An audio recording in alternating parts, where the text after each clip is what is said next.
Hi everyone, welcome back to A Peaceful Pursuit. My name is Michaela and today I want to show you how to make milk kefir. It is the easiest, I think, up there with sauerkraut. Those two are the easiest ways to get probiotics into your diet. It just couldn't be easier. You just need to get some kefir grains, which they are not grains at all. I don't know why they call them that, but they are what are alive. They're going to multiply and ferment your milk. So kefir is basically fermented milk. So there's probiotics and we always enjoy it in smoothies. So before I talk too much, let's get into how you make it.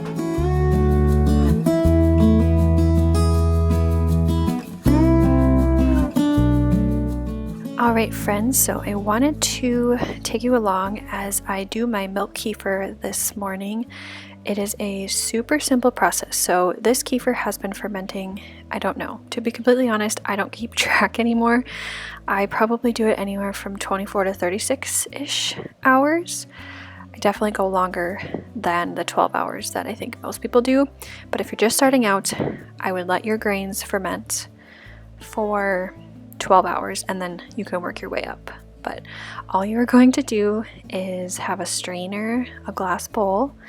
You're going to dump it out into the strainer, and then I just use a wooden spoon to kind of strain it off so that all the kefir goes into the bowl, and then you're just left with the kefir grains. And I think they're actually really pretty. I don't know, I don't know. I just think there's something pretty about them.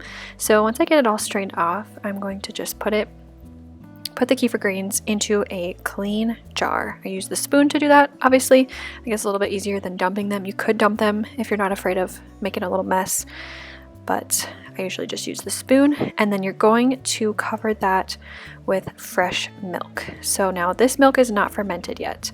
So this batch, once you pour milk over it, you can either put it in the fridge right away, which is usually what I do because I like to work my way through the stuff that I just strained off and leave the fresh batch in the fridge for usually a couple days. Like, it takes us a few days to work through it. So I'll put it in for a couple days, and then when I'm sensing that I'm going to need more kefir, like in the next day or so, I will pull it back out and let it ferment on the fridge. It will keep fermenting in the fridge. It's just really, really slow. So that's why you can store it in the fridge for a while.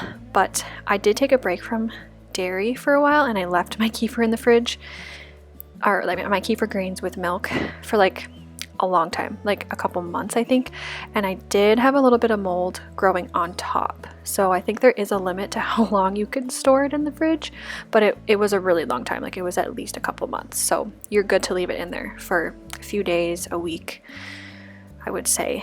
And yeah, so then this is the fresh kefir. I always pour some off for a smoothie. Usually just do fruit, collagen, and a cup to 2 cups of kefir, just depending on how much I'm going to have, how much anybody else in my family is going to have, and mix it up and enjoy. It is super easy. This is just probably one of the easiest, like, foolproof ways to get probiotics into your diet. And I have never been somebody that doesn't tolerate dairy. So if you don't, I can't speak for you, but it is fermented dairy. So in most cases, I think it's a little easier on your tummy, but I'm not gonna like be the one to decide that for each individual person, but it is fermented, which is great. So if you're interested in getting going with it, I will have the kefir grains linked down below that I purchased, and I have not had to purchase more. I actually gave some to my sister because they were multiplying so much. So we love it. We absolutely love milk kefir.